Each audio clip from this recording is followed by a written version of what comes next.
abakitagata Town Council bagira ngo MP wabo owa Sheema South Mushemeza ayetahizo mu nshonga zitarizeye bwa nyuma yo kwandikira Minister Magezi ari kumuha akakiko k'ekitagata aku kitagata Town Council etari kumanya ngo kandi ari kuza kahandika tarabamanyisa hatungijwe baraha yinyine na kopi mu office yanjye kandi kopi y'intakarebaga yagirwa Minister Rafael Magezi yari kuhamya akakiko nyawakinta kumanya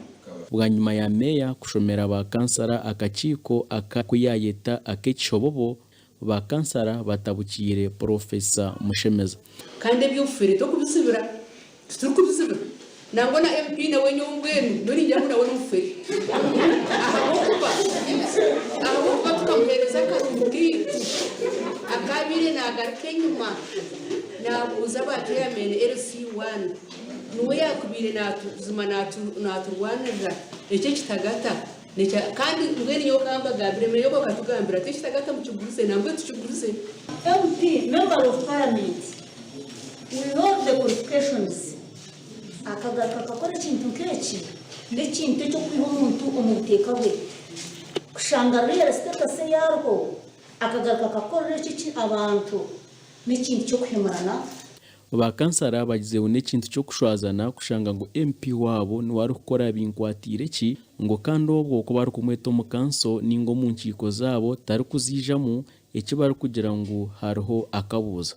n'ikintu cyo busazi aha kuba tuwakubiye na hamya ebaruha ya kiro kitwaro umunaku akakiko ka kiro kitwaro umunaku akutakumanya Town Council ukashanga nagenda nako kandi abantu bakwata kubaho kide stamp ya LC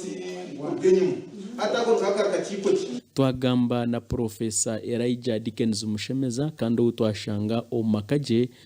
yatugira ngo namazuma ebaruha kajihandika ebiro mwenda byo kwa munana omakogu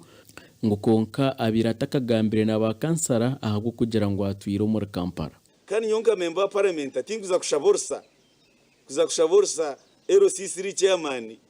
ninga Town kraka ngumushavorsa nani impandikira minister. Professor Mushemeza yagaraka yagira ngo ba kansara ba kitagata Town Council bakwatanise na meya wabo nibenda kwibe kitagata cy'abantu abo kwebembera Town Council bo kubare mbetwara hati ngo tubakira babantu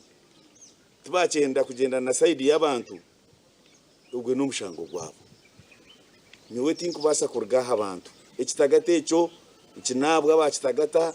kinabwa bankore kinabwa bakigezi ekitagata echo kiteko gume mukono y'abantu nico baketire murago